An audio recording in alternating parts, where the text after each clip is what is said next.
Welcome to the Line Dance ChitChat podcast with your host, Learn to Line Dance with Richard. Hello. Welcome back to the Line Dance ChitChat podcast. I am your host, Learn to Line Dance with Richard. Today I am chatting to Maggie Stevenson. Maggie is resident line dance instructor and co-host of the twice weekly Cowboy Kaylee at Maggie's Rock and Rodeo in Glasgow.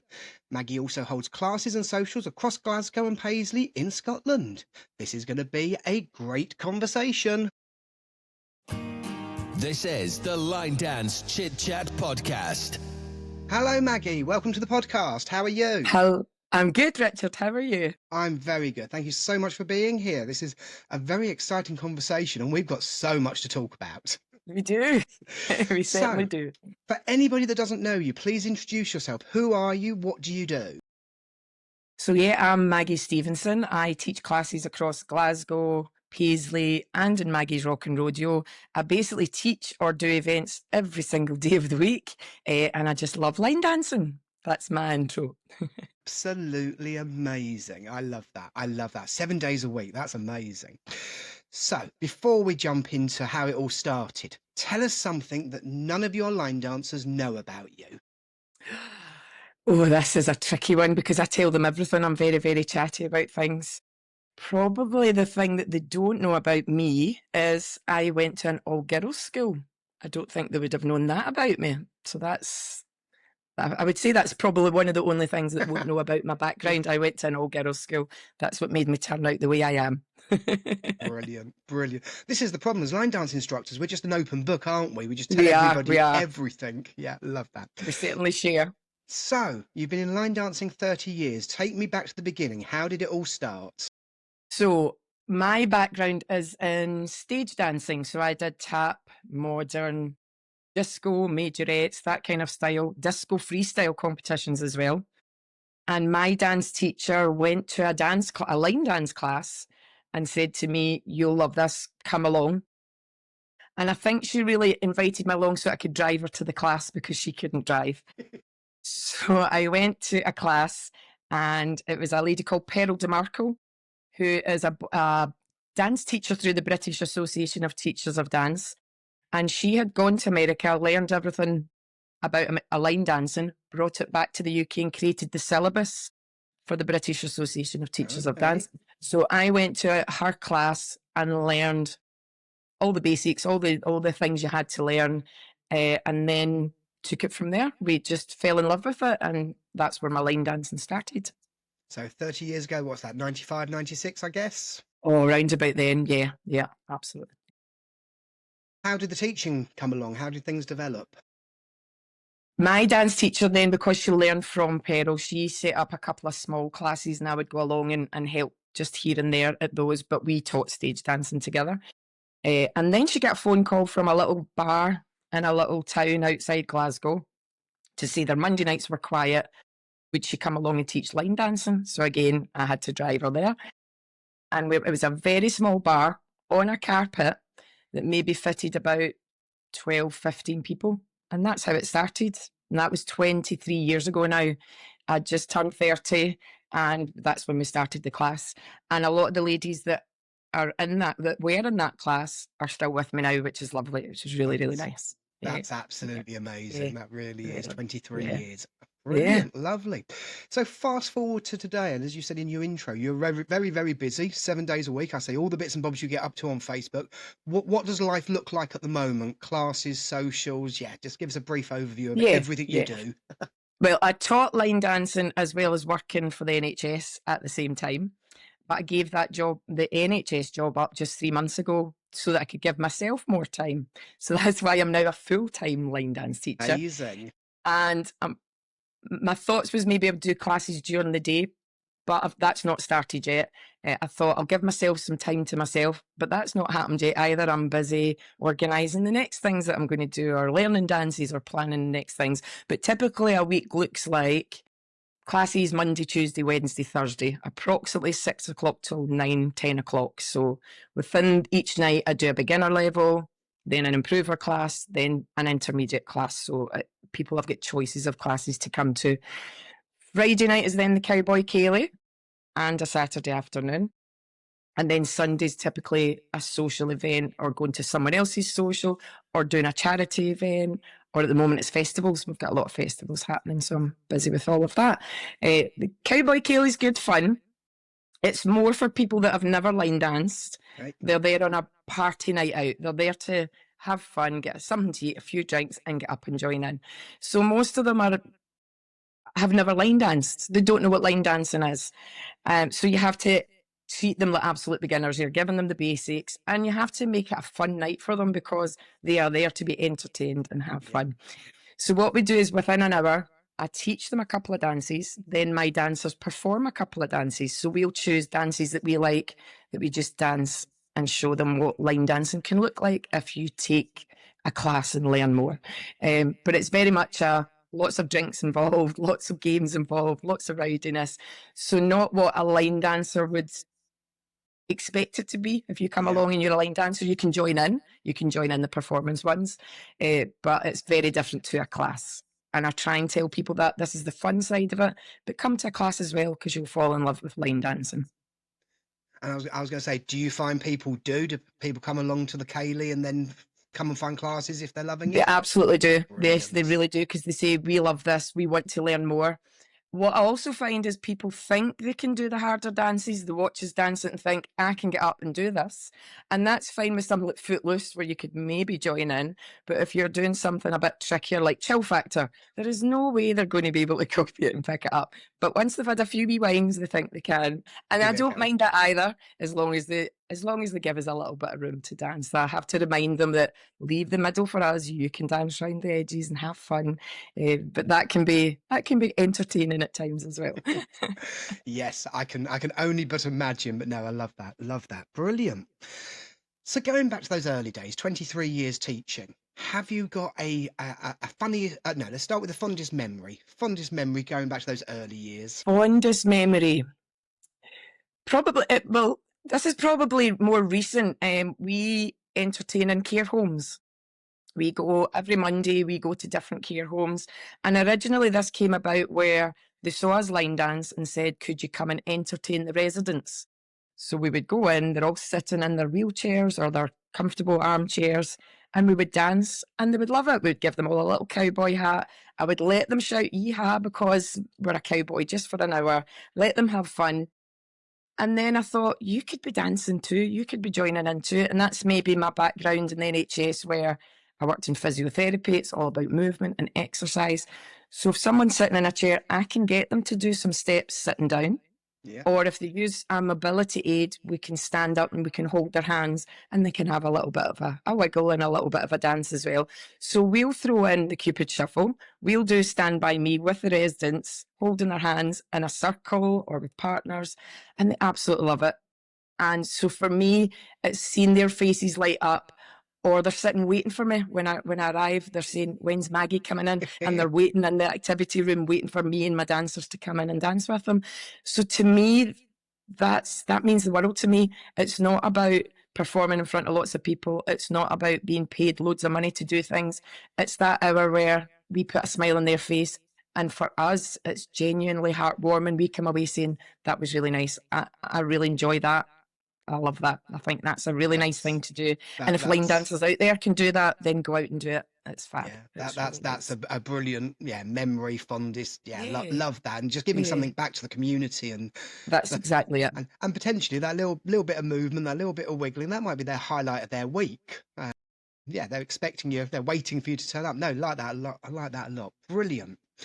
So again, 23 years teaching. Have you got a funniest moment? Have you got anything that's gone on at class or something that's happened at an event that you recall as being really funny at the time?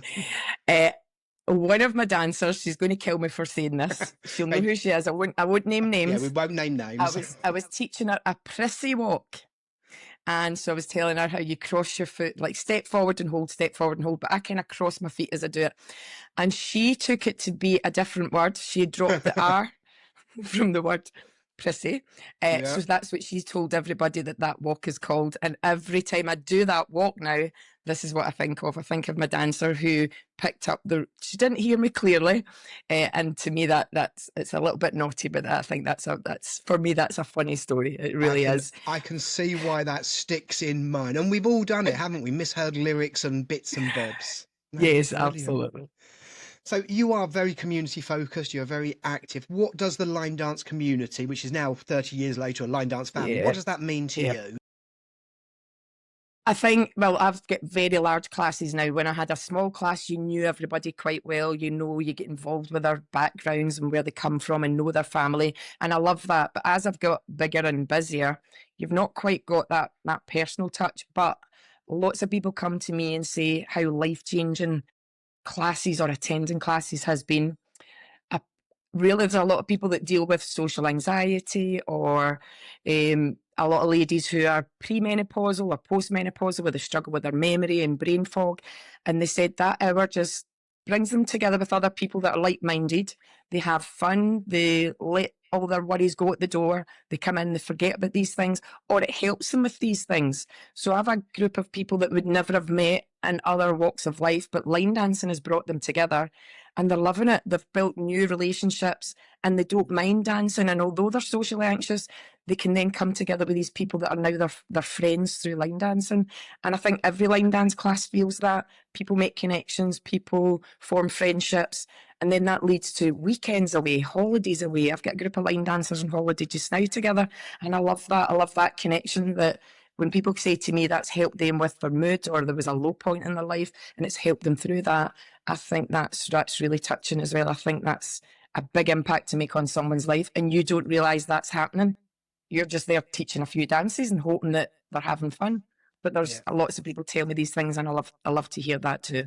Yeah, I totally agree with everything you just said. I think line dancing is a common interest. It brings people together and it does. You form lifelong friends. I think most of my friendship circle has come through line dancing and I know people that have met and that people you wouldn't normally meet in a normal walk of life. You'd never meet them and actually they become best friends.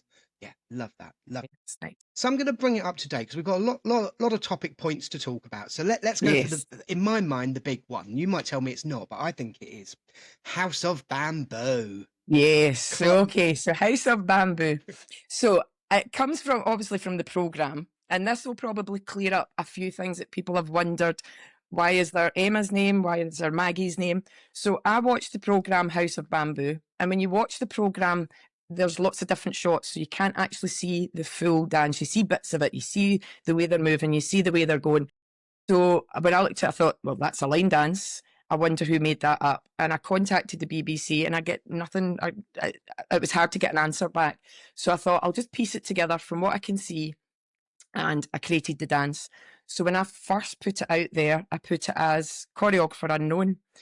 And someone then said to me, well, if you've adapted it from the programme, put it down as adapted from the programme. So that's what I did. Then I eventually got an answer from the BBC to say that it was Emma. And then I sent it to Emma and sent a little video of me dancing it to Emma. And she said, yeah, this is it. This is basically the dance. So in some places it's Emma's dance. It is her dance. But when I put it in Copper Knob, I had put adapted from the programme. So I created the script. I put the script together. I created that. The dance is Emma's, but my version is what I seen from the telly. And then it turns out, yes, that's the dance. So House of Bamboo, as you know, it rocketed everywhere. Everybody. Absolutely. And still being loved. Still being loved. I would say it's a Marmite song. It's a bit like other songs out there. You love it or you hate it. Yeah. And it's a fun dance. You can make it more Latin American with your little salsa moves. You can do a song swap to it. A lot of people use the song Tequila. It goes well to that. I would like to slow it down because I feel when I teach it to beginners, they struggle with the speed. So it's quite nice to slow it down and put it to another song. That's why I made it beginner. Although the steps, you could argue are absolute beginner, but I found a lot of, if I see an absolute beginner as somebody that's just walked in the door and never line danced. So if you're throwing in a chassis and a weave and a jazz box quarter turn, that's not absolute beginner. So there's a lot of talk that's needed around this where choreographers are calling dances absolute beginners, and it's not really. So it's unfair to absolute beginners to say that, and then they say I can't do that. So therefore I'm not good at line dancing. So that's why I created it as a beginner level. And we now turn on it. All my dancers turn instead of side together, side touch. We turn, we then turn back. So if you're an improver, you can then still enjoy it, but we turn on every step to make it a bit more advanced. So we do that as well.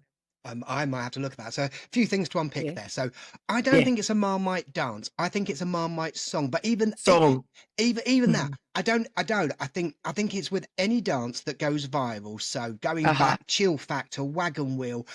You end up doing them, and you dance 7 days a week. So you end up doing that dance 7 days a week. And if your dancers are out 2, 3, 4 times, you do it 3, 4 times a week for 3 months. And you learn, I learn, Wagon Wheel, Chill Factor, you get bored of it. And I think House of Bamboo is the same. But now it's rescinded. We don't do it every week, but we do it at socials, and they thoroughly enjoy it again. Yeah, so, they do. Yes. I love the idea of the turns. I'm going to look at that. I sometimes put on Zach Brown Band Chicken Fried for House of Bamboo. That goes quite nice. So again, just to switch it up a bit.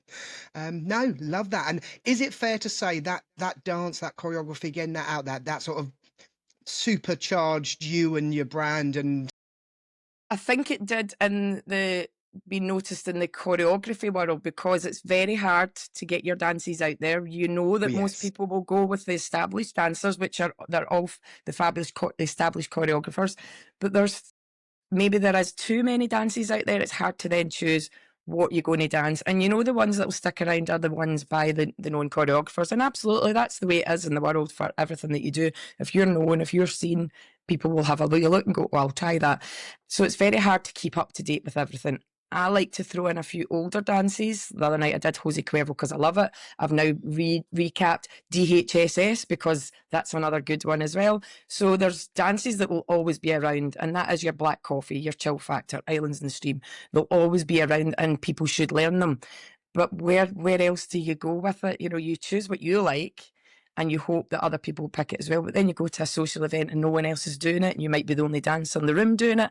So yes, you can follow the charts, but not everybody follows all the different charts that are out there. So it's very hard. It would be good to have one central one that everybody uses. But as you know, there's lots and lots of different ones. So yeah, this is what's difficult in the line dance world. It is so difficult, and it is so difficult for a new unknown choreographer to break out.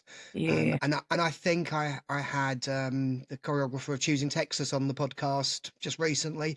I think a lot of it comes down to luck. Right song, right dance, right note, good script, right timing. Absolutely. And once you've done it, then your name's known, and then you can build on that. And people actually, that first notice one is so difficult. And jumping back, actually, you said about the absolute beginner dance. Oh, that's my personal bugbear. For me, an absolute beginner is only an absolute beginner dancer for 3 months. If they've been going to classes for 3 months, they're no longer absolute beginner. So that's right. They're then beginner. Montre quarter turns in absolute beginner dances. No. But anyway, I might upset a few people. We may cause a few arguments here, but when line dancing was first established, dances like Black Coffee was classed actually as beginner. That's what you learn first. But again, when you're trying to teach to a large crowd that doesn't know anything, then it is just single steps. And that's what beginner dance, again, when you look at a lot of the descriptions, all single counts. So a shuffle technically is not a beginner dance step, but you will teach beginner shuffles, and they need to learn chassis and shuffles. They do need to, as a beginner, learn every foundational step. But for me, I just feel if you look at the top absolute beginner dances, and again, I'm going to cause, I may have some enemies here, they're not absolute beginner. And as you say, it's someone that's the first 3 months, they're just learning to transfer their weight, to walk forward and back.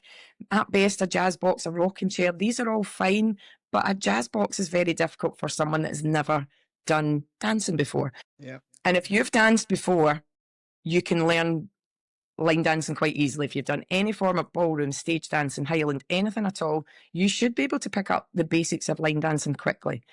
And then how long are you a beginner for? I have people that have been with me for 5+ years and are still happy to do beginner level. They don't want to move up. They're comfortable with that, and that's fine. They're not really a beginner. How long are you a beginner for? So again, it's very hard to put them into categories as well. It is all very subjective. It's very subjective. Yes. And I often think with the big known named choreographers, especially when they're clarifying their dance levels, I think you look at your own dance class. Would my dance class do that? And if your No. beginner class has been going 10, 15 years, like you say, they're not really beginners. So yeah, they can do some quite complex stuff. Yeah.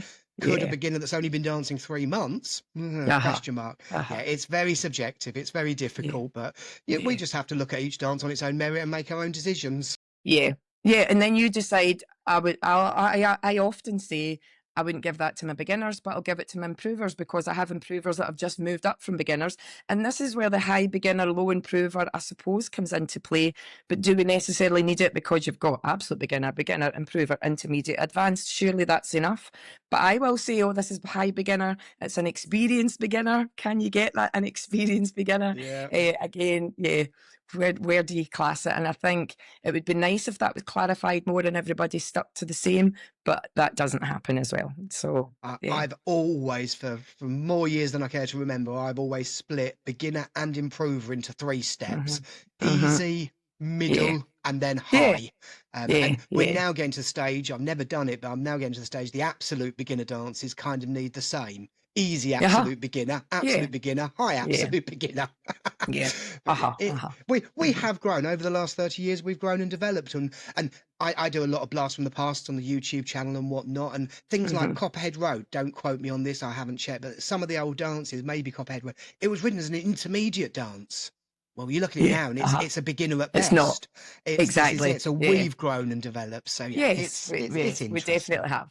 It is interesting to see how people level their dance. What level do they look at? And yes, absolutely, they go by their own dancers. But my beginners may be different to your beginners, may be different to other beginners. So you can pitch it yourself at your own class. And if you decide it's not that level, that's up to the teacher to do that.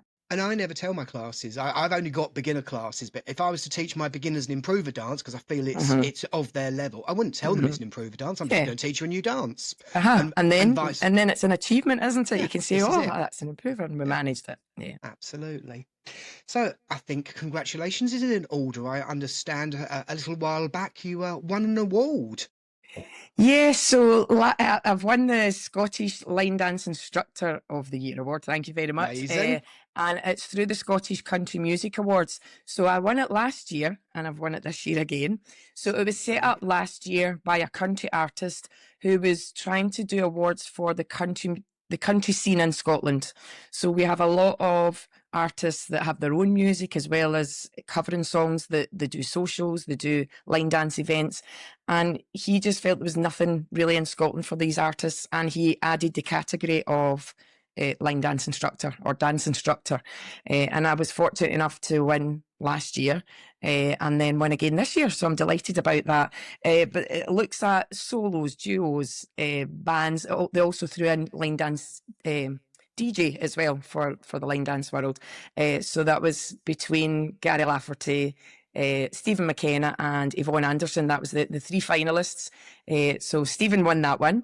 And also people could nominate their dance as well. There wasn't categories, there wasn't a list. You just put forward the dance you enjoy most. And it was Gary Lafferty's dance Ziggy that won as well, because that's a very, very popular dance on the floor. So it was really nice that line dancing is included in that. But the main events is about the country music scene out there as well. So that was it was a lovely thing to be part of. I'm very honoured to have won it 2 years in a row now. Could I go for 3 in a row? That would be very, very nice. Fingers crossed, let's see. But I was also nominated for the UK Line Dance Awards as well. I was nominated in 4 categories. So really just honoured to make it to the final of that. And again, a lot of people down south, England and Wales, maybe don't really know who I am, but maybe now you're seeing more on Facebook, they'll maybe see a bit more of me now. And again, it just gets your name out there and gets you known and gets you into the wider circle of the line dance world in the UK. So yeah, absolutely honoured to have won that, and delighted to say I'm Line Dance Instructor of the Year in Scotland. Absolutely amazing for the 2nd year running. For the 2nd year running. And I reckon you'll get the hat trick. I reckon my money's on you. We'll wait and see. I think partly where this podcast came from, I think the world's a lot smaller than it was maybe 20, 30 years ago when we started dancing and teaching, and we see a lot of names and you see choreography and bits and bobs on Facebook, and that was the whole point of this podcast, just getting to know those people a little bit personally, just understand where they've come from, what they're doing. So no, brilliant, excellent. So before we go to our quick fire round, let's talk about what's coming up for you? Because I know you've got a lot in the diary. Got an awful lot. Where shall we start? Where do you want to start? Where shall we start? I think I've got to say the World Dance Masters. I think that's huge. And this came about because Ben from Backroad Boots, who's doing an amazing job of getting line dancing out there, getting it known to the world and allowing people to share themselves dancing, because there wasn't a lot of that in the UK. We see it on TikTok and Instagram, more what you see in American bars. But Ben's really brought it to the front in the UK, where people are filming themselves and sharing it and encouraging people to share it. And I think him putting the digital dance floor out there was just a brilliant idea. Stroke of genius. Take lots of clips, and I've just watched Ben's interview where he discussed where the ideas came from. So I think it's brilliant, and the world evolves around social media now. Let's face it, it's everywhere now. So Ben approached me and said, I have an idea. I've approached World Dance Masters. We're going to have a Backroad Boots room. Apologies, my little pump keeps beeping. I'll come back to that. Apologies for that. So Ben from Backroad Boots approached me and said, would I host one of the evenings down in the World Dance Masters in the Winter Gardens? And of course I had to say yes. So I'm delighted that he's asked me, honoured that he's asked me. We're going to be working with some fabulous other dancers, choreographers, instructors, Maz and Katie. We've got Victoria, and we've got Charlie as well. So, and Victoria's sister Louise as well. So across the 3 nights, we're all going to be hosting different evenings and just be involved in the whole weekend. And I think what we're bringing to it is more this sort of bar style line dancing, a mixture of it. Because it's not just about that. As you know, line dancing has evolved. It has changed. There are so many styles out there as well. And it's not just your traditional. There's modern. There's the bar scene. There's your country scene. I'm picking up a lot more on the Catalan one. We'll come back to that later. And there's styles for everybody. So if one style doesn't suit you, maybe another style does. So that whole weekend is going to be more of a hoedown, party room, bar room. It's going to be quite lively. It's going to be quite rowdy, I think. And hopefully people will come along and see what it is. What is it that we're doing? Will we get something different from the traditional, or will it cross over and say, yeah, it's both. It's a bit of everything. So that's massive. I think that's a huge event to be involved in, and I'm delighted to be part of that. That's hugely exciting. So it's in Blackpool. I think it's first weekend in August, if memory serves. End of July, beginning of August, yeah. I will put a link in the show notes to tickets and details, because I think you need to be checking that out. Yeah. And the other thing is, if you book tickets, the Backroad Boots tickets, you've got access to the whole weekend like you do with the other ticket, but you've got it at a cheaper price. It's a reduced rate. So it's worthwhile getting the tickets, the Backroad Books tickets, because you still have access to everything across the weekend, the workshops, the show that they have on the Saturday, as well as access to the rooms, but mainly come to our Backroad Books room. It's going to be fun. Amazing. I think at the time of this podcast dropping, end of July, I think it's next weekend. So if you're listening to it as it's dropped, it's next weekend. If you're listening to it late, it's possibly gone. But anyway, check out the show notes. Love so that's the big thing. Yeah, I think that's going to be brilliant. So my other big thing that I can discuss with you, but I can't fully discuss because I signed a non-disclosure. I am involved in the Commonwealth Games opening ceremony. So the Commonwealth Games are coming to Glasgow because Australia couldn't afford to put it on. So Glasgow stepped in and took it over.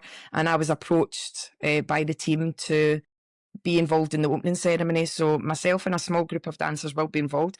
I can't disclose what style of dancing I'm doing. I can't disclose the song, but it's going to be good fun, and it's going to be across the world stage as well. So, it's amazing. It's exciting. So at the moment, the rehearsals are happening. We're doing that. The opening ceremony is in the Oval Hydro, so it's a massive stage, and really excited to be part of that as well.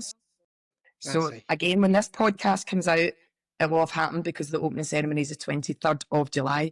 So if this is coming out on that day, then watch the opening ceremony, or look for footage of it and see if you can see it. I was going to say, check out Maggie's socials, because I'm sure there's going to be some videos on there. I would definitely will see that. No, that's huge. That's a huge spotlight on you, huge spotlight on line dancing. That's really good. Do you remember when Chill Factor was in? I don't know if it was the opening or the closing ceremony of the Hong Kong Games, I think it was. Oh no, I didn't see that. Oh yeah, so we're going back probably 15, 20 years now. And chill factor. One guy came out on just an empty stage with a broom dressed up in outfit, started sweeping, and then the music started and he started chill factor. And it turned into a bit of a flash mob. There you go. Which is a nice link, actually. Nice link, because you do lots of flash mobs. Very nice link. Very nice link. I like that. Yeah. So the flash mobs came about. I originally picked up on International Line Dance Flash Mob Day actually 3 years ago. I'd never noticed it, I'd never seen it, and I saw a little bit. I think the dances was Stand By Me, and I can't remember what the other one was. But it was about to happen. It was happening the following week, and I thought, oh, that's interesting. If I'd known about that sooner, I would have arranged something. So the following year, I thought, I'm going to do this. I'm going to have a flash mob. Well, I do it near my local hall, and I thought, oh, we might as well do it in Glasgow. We'll do it in Glasgow city centre. And I had no idea where to start. How do you arrange a flash mob? What do you do? So first of all, I thought, well, I need permission. I'll approach the council to say, I'm planning on doing a flash mob. Can I get permission to do it? Now, you could do a flash mob anywhere. You actually don't need permission. But because I was going to try to do it in an open space in Glasgow, I thought I'll speak to the council. So I approached them and said, this is my idea. I'll do it all. I just need an area I can use. So they came back to me and said, yeah, there's an area at the top of Buchanan Street. We have the statue of Donald Dewar. He was a politician in Scotland. And it was a nice wee space. It was a bit sloped. There are some stairs, so a few trip hazards, but I thought, no, this could work because it looks really good. So I said to all my classes, right, we're going to do a flash mob, and it was a bar song and Do It All Again. That was the two dances. Nice. And House of Bamboo was big, so I thought, let's do House of Bamboo as well. And I thought, but line dancers don't just like a couple of dances and then go. So I said, could we do an hour? Can we have it for an hour? And we'll pick other dances and we'll do it for an hour. And I'd also been involved in a video for the song Wagon Wheel, which we'd used the tush push to in the video. And so the DJ that done this song had said, are you going to include Wagon Wheel? So I was like, absolutely, we need to put in Wagon Wheel. It's a song I hear every day of my life. Woo, wee noise there. It's a song I hear every day of my life. But do you get sick of it? Yeah, absolutely you do. But if the crowd love it, yes, if it's a different crowd hearing it, then they want to do it. So I then thought, right, I'll invite my dancers. That's fine. We'll just rock up and we'll just do it. And then I thought, why not invite other people? So I just put a call out, and anybody who wants to come, you're welcome to come. So, you create an event and people sign up to say they're interested. So about 100 people interested. So I thought that would be good. 100 people. Said to Kevin Maguire, who sings the song Wagon Wheel as well, he rocked up as well. And then when we were counting, we thought, I was like, oh, maybe 200. He's like, no, there's at least 400 people here. I had no idea. You're trying to count heads. Yeah. But there's no way you can navigate around that unless people are signing up a form or you're signing them in with no idea. So we reckon about 400 people turned up. And it was a brilliant day. It was a sunny day with dancers from all over, and it was good fun. And someone had a drone there as well that I wasn't expecting. So the footage was amazing. When you see it from up above, it just looks incredible. So as soon as I did it, I thought, oh, I need to do this again. You get the buzz from it. As you know, you do something good, it goes well, we need to do it again. So because I had a class in Paisley, my Paisley class were like, can we do one in Paisley? So I approached the council again. This is what I want to do. And they said, oh, we have a doors open event on this weekend in September. That would be nice as part of that. So we did it outside Paisley Town Hall and Paisley Abbey. These are beautiful buildings in Paisley. They're absolutely incredible. It's a pedestrianised area, so it was perfect. Everybody got up and joined in, did the same thing, drone footage, everybody danced. Again, we did an hour, and everybody's complaint was, an hour's not long enough. So I then thought, right, where can we go next? So then a company approached me. It's called 10 Days of Activism, which I wasn't aware of until they approached me to say, we're doing this as part of Falkirk Council. It's to highlight violence against women in particular, but violence against anybody, but in particular women, gender-based violence. And they said, if we got a venue for you, would you come and do a flash mob? And they gave me the Kelpies in Falkirk. And if you've never seen the Kelpies, it's an iconic area. It's two horses. It's two Clydesdale horses' heads. They're huge metal constructions. And one head is up, one head is down. You have to look it up. It's beautiful. Wow. And it was the end of November. And as you know, in Scotland, we've not got the best weather. So I was worried there was going to be snow and there was going to be hail. It ended up being a sunny day, beautiful blue skies. It was cold, and we line danced in front of the Kelpies, and we did 2 hours, and we absolutely loved it. So that was my 3 flash mobs. Not quite a flash mob, not quite a everybody rocks up and dances and goes. Everybody danced from start to finish. We did a mixture of dances. We did floor splits to include everybody. I gave a list of the dances we were doing beforehand so people could practice. And it was just iconic. I think that's my favourite one because when you see the Kelpies, it's amazing. But not only that, it was for a very, very good event. It was to highlight the 10 days of activism. And we all wore orange because that was our colour and it just looked incredible. And Ben from Back Road Boots was there and filmed us as well. So it was a wonderful weekend. So that was last year's. That was last year's. And then I did it all again in May again for International Line Dance Day. I had asked for the same area again, but at the time there's a lot of political things going on in Glasgow, so they asked for safety. Could they move us? They moved us to a flatter area, pedestrianised bit in Argyle Street, and I think we had maybe 600-700 people. I couldn't count heads. We couldn't have a drone because it's a very heavily built up area. But someone was in an office up above or in a flat up above and filmed from overhead. So there's lovely footage of us all dancing. Again, we did 2 hours and people are still saying it's not long enough. And I was very fortunate that Kev Maguire sang for me. Another band, Rosemill Kicks, sang for me. Another girl, Erin Ponsonby, sang for me. I've done dances to all their songs. So it meant if you knew the dance, you could dance. And to me, there's nothing better than dancing the dance to the artist that sings the song. I think that's incredible to do. And we also had a famous piper, Cammy Barnes, come and pipe us at the end as well. And we did a little dance to his new song that was just getting released. So we stepped up a bit having the live music, which was good. So I don't know where I take it from here now. I kind of feel, what do I do next? How do we build on this? Wow. So we're not done. We'll maybe have another flash mob before the end of 2026. You heard it here because first. My dancers just love it. But yeah, what do we do next? Where do we go? Maybe as part of the Commonwealth Games, maybe. Let's see. That would be good. Yeah, maybe have a giant flash mob outside the Hydro. What have I started now? I'm always thinking of what's next. We're brainstorming now, aren't we? I can feel this. I love it. Richard, you'll just need to come up and join me and we'll do it together. I'm going to have to plan a trip to Scotland. I really am.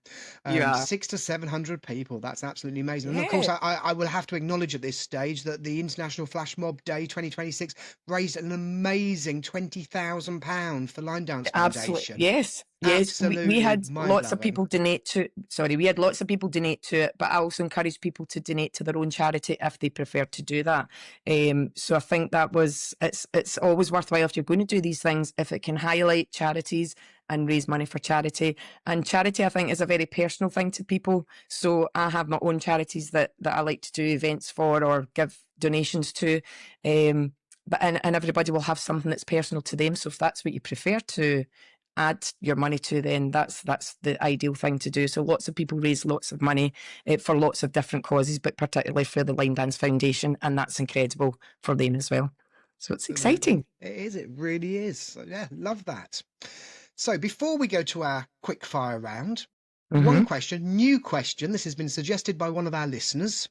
Oh, can you give us a line dance recommendation, a current or relatively new line dance? Not your choreography, because that would be unfair, but a dance that either you're loving or you're teaching and your classes are loving, one that maybe hasn't hit popularity yet. What would you recommend going to learn? I'm going to give you a perfect one right now. My classes love this. It's to a dance version of the song Shout. Now, you'll know the song Shout by Lulu. It's got all the singing in it. It's an iconic song. So there's a dance version of the song, and the dance is called Everybody Shout. It's by a Scottish choreographer called Myra Harold. And my classes absolutely love this. Nice, wee, easy beginner level dance, absolute beginner level, really. And it's because we love to sing along to it as well. So, Myra, thank you for creating this dance. My classes absolutely love it. I recorded it last night for the first time, really to record the singing, because everybody loves to sing along. I sing along as well. I'm not a singer.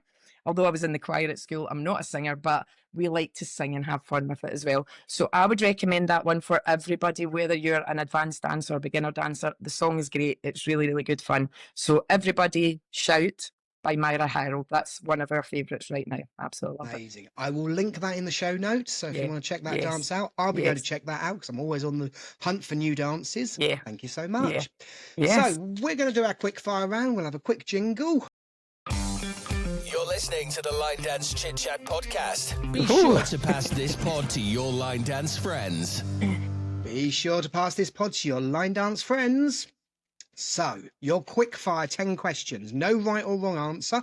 Hopefully quick answers. Doesn't always happen that way. Totally random questions. I've got 60 questions in my pack there. You can pass. Some of them are this and that. Some of them are line dance. Some of them are country music. We'll see what you get. Okay. Here we go. Favourite country music singer? James Johnston. Instagram, Facebook or TikTok? Oh, I'm Facebook. So it's a generation thing, that is. Favourite non-country music genre? 80s Scottish music, in particular, Simple Minds. Right. Favourite sports? Favourite sports? Ooh, to watch or to take part in? Your choice. My choice. Oh, actually, I like snooker. I know it sounds really weird, but I like that calm. Oh, yeah, I quite like snooker. Yeah. Fair enough. iTunes or Android? Android. CDs or streaming? Now streaming. I have a huge collection of CDs in my loft and tapes as well. Yes. Potty or crafty or both? None. I'm None. not. Okay. I'm really not. That's fine. Beach holiday or city break? Oh, I think city. I like to explore. I like to see things. I get bored lying about doing nothing. Okay. Most played song on your playlist right now? James Johnson, One More. Good song, good song. One word, last question, one word to describe the line dance community. Inclusive. Inclusive, love that. Love that. That was your quickfire round. The Line Dance Chit-Chat podcast is brought to you by Learn to Line Dance with Richard and the Line Dance Instructors Hub. So, as we wrap up, I'm very conscious of the time, as we wrap up, if someone came to you and went, I want to start teaching, I'm loving it, I've been dancing for however long, I want to start teaching, what advice would you give them? Oh, good. Another good question. Actually, this is it's a good question, but it's also a slightly difficult, a different question because you have a team of line dance instructors that we've not talked about at all. Tell us quickly about your team, and then tell us how you coach and advise them. Yeah. So so because we do Maggie's rock and rodeo, and originally the Cowboy Kaylee was only a Friday evening, but it meant I had to commit to every Friday evening, which, as you know, is not always possible. And we now do a Saturday afternoon, which is even more popular than the Friday evening because everybody likes a daytime party. I then had to pick a few people that could help me out to take the Cowboy Kaylee if I couldn't be there, or I had another booking, or I needed time off. So I approached a couple of my dancers that I thought could deliver it. And that's very difficult because public speaking is quite difficult for some people.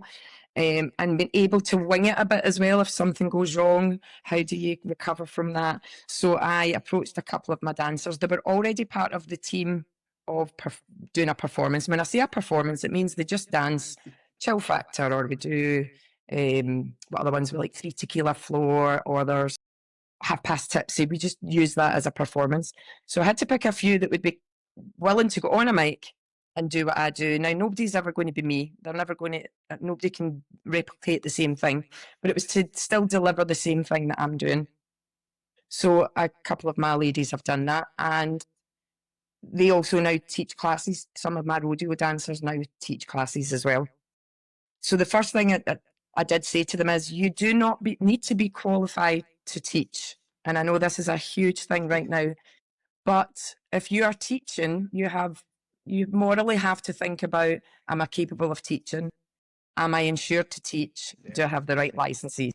And again, this is where a lot of people out there maybe don't have these things. And again, you don't have to, because there's no governing body to decide what we should have and what we shouldn't have. So there is lots of things, lots of people starting up in places. And absolutely, I commend that, because it gives people classes to go to, and if they like it, they may find your class, or if they don't like it, they may find your class.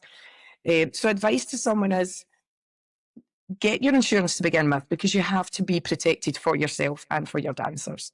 And then it's have fun with it. You know, if you're just teaching beginners, then you get better the more you do it. It's daunting to begin with. Things do get better with practice. I don't get it right all the time. I teach dances and then I go into something else, or I teach them the right step and then I do the wrong step. We're not perfect, so go easy on yourself as well. And that's my advice to any even new dancer that's trying line dancing. I have lots of people come for one lesson and go, I can't do it, and then don't come back. Yep. So I would say to people, give it a go. You can't learn everything in the one lesson. It takes practice. It takes repetition. Your brain needs repetition. And I always say one person might only need to do it once and get it. Somebody else needs to do it 1,000 times and they still don't get it. I always laugh about that because everybody learns differently. So yeah, so my advice is enjoy it, get out there and enjoy it, and deliver fun classes, but be safe with it as well. I think that's what I'm trying to get at as well. Yeah. Yep. Totally agree. Yeah. Totally agree with you. Just getting started, just practice makes perfect. And 21 years in, I get it wrong all the time. Time I get it wrong. And actually the dancers quite like that, because it gives them permission to go wrong. We don't have to be perfect. We're there for fun. It's not, we're not doing competitions and stuff. It's just for fun. Yeah, I think at the end of the day, that's what it is. It's fun, you're exercising, you're enjoying it, you're connecting with people. That's the main thing. Yes, I want you to get it right. And I will say what my bugbear is, if I can, if that's all right to say that. Go on, go for it. There are some steps that people don't do the technique right. Now, I'm one for teaching you, this is how it's done. And if you want to change it up, you can do this. But I'll give you 3 steps. Toe struts, heel struts, and Dorothy steps. Those are my nags in every class that I do. So a toe strut is where you put the toe down and then you lower the heel. And the same with a heel strut, you put the heel down and you lower the toes. I see loads of people doing tap, step, instead of toe struts and heel struts. And Dorothy steps, I always kid on that if they're shuffling instead of Dorothy steps, I'm going to chop their feet off, I jokingly, because there is a difference between the two. But I get some people can't get the speed of the timing for the Dorothy, the slow, quick. So that's why they shuffle. But if I'm teaching you to do a Dorothy step, try your best to do a Dorothy step. Don't just shuffle it out. But again, is that a variation on it? Yes, you could argue it's that as well. But I always say that's my 3 things. That's just 3 things I nag about because it does bug me. So that's it. Nag over. That's me just getting it out there. Toe struts, heel struts, Dorothy steps. Again, I agree. We as instructors need to teach the steps right, and the dancers need to try to them. If there's a reason they can't, especially when it comes to turns and whatnot, fair enough. But yeah, no, you're absolutely right. Love it. So one big topic that we do need to talk about before we carry on. Next year, I understand you have a rather large-scale weekender going on.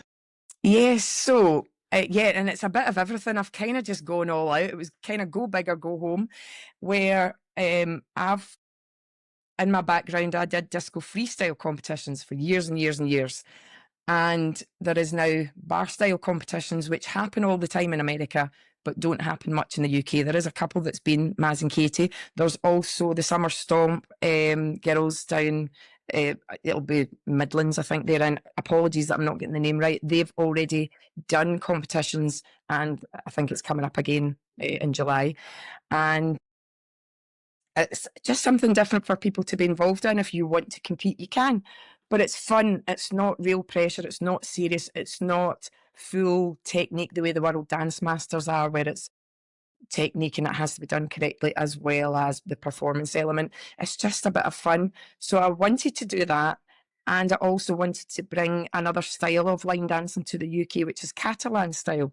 Yep. Now, Catalan's roots are very country style. It's all about the feet. It's all flicks and kicks and jumps, and some of it's quite high energy. It's not about the arms. And arms are a difficult thing, I think, for line dancing as well, because we have some dances with lots of arms that I know my dancers are never going to get. And I don't want to spend the time teaching it. I just want to teach the steps. But equally with Catalan style, it is okay to keep your hands on your waistband, on your belt buckle, on your hands on your hips, hands by your side, because that's to help central the body, keep the body still. Don't worry about the arms. It's all about the feet. So it's a different style, and it may look as if it's reverting back to maybe what we did years and years ago. But I say there's a place for all styles, and if you want to have your hands in your hips or you want to use your arms, do that. It's your style. It's up to you to do that. So I'm excited to bring in Paul Ryan to the UK. I believe he's coming to the UK in October as well, to an event in Liverpool with Maz and Katie. But when I approached him for a date, he gave me the date of that weekend, and that's where the whole weekend came about. I just thought, let's have him for the weekend. He performs Till Factor with handstands, moonwalks, extra spins. Again, not dance floor etiquette, so a lot of people may not like it. But I believe in creating a space at the front to allow people to do these things if they want to, like a slide zone or a gymnastic zone, shall we call it? If you want to do that there, you can. And then everybody else that wants to do it the traditional way can do it in their own zone. So I think it just brings another element. There's other styles of line dancing out there that you don't always see, and it'd be nice to bring a bit of that and try it out. So that's where the event came about. So it's a whole weekend. Friday night will be a social. And Maggie's, actually, it'll be on Maggie's Rock and Rodeo. That's slightly different. The other event, I've got a huge hall split across different halls, and it's a massive space. It's lovely. So we can have workshops in different rooms. So I have Haley Wheatley coming, I have Lee Hamilton coming, and I have Ryan coming as well. So it gives everybody different styles of line dancing too over the space of the weekend, as well as the competition. And I can also announce that one of my judges for the competition is also going to be Myra Harold. I mentioned about her dance as well. She also has a fabulous dance called Hypothetically Speaking. If you've never danced it, try that out as well. So Myra's going to be one of my judges as well. So I've not actually announced all the judges, so that's an exclusive to you here as well. Oh, you heard it here first. Myra's I'm liking going to be this. And Myra was a world champion as well. Fabulous line dancer, fabulous instructor, choreographer. And she's just turned 80 and showing us young ones how to do it as well. So sorry, Myra, for giving your age away, but it is all on Facebook as well. So yes, I'm really excited. It's going to be a whole weekend of workshops, socials, a few other surprises thrown in as well. And if people want to join the email list just now, you will then get first access to tickets when the tickets get launched. We're just building the website just now so that the tickets can be booked through that. So that's why there's a little delay in it. But hopefully by the time this goes out, there will be availability. So what is the dates of the weekend? So that's going to be the 12th to the 14th of February 2027, and it'll be in Glasgow. Amazing. And if people want to join your email list, how do they do that? So you email maggies.line.dance@gmail.com.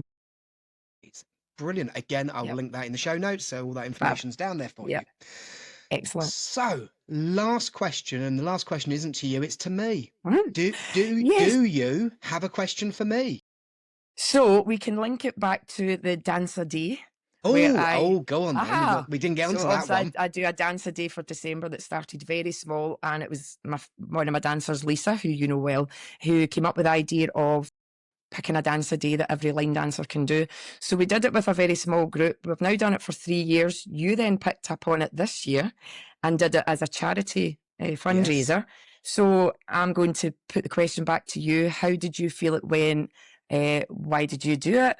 And what would you do it again? Great question. Yes, yes, and yes. So yeah, I first did the second year. So I missed the first year, met Lisa, and on the 1st of December on your year 2, Lisa went, because she knew I line dance, she went, oh, you should do Dance a Day challenge. I'm like, what? Okay, so I jumped in. I think I lasted about 15 days and it all fell off and it was all last minute. Anyway, so year 3, last Christmas, where are we, 2025, I did Dance a Day, did the whole 31 days. I did videos for YouTube. I loved it. Loved your challenge. It was a brilliant community. Loved it. And your challenge, your December challenge, just keeps people grounded. It keeps people dancing throughout that really busy period. I danced Christmas Day, I danced Boxing Day, I danced New Year's Eve, and I wouldn't have normally, so I loved it. And then afterwards, so I've got my membership and I've got my classes. So after your challenge, some of my online members went, can we carry on and do this for the whole year? And I'm like, you can if you want. Well, no, they are. they're on a day 180 odd, give or take, and they Love started. it. They Love it. started again on the 1st. So actually, they're not. They're on day 210, but they discounted the December.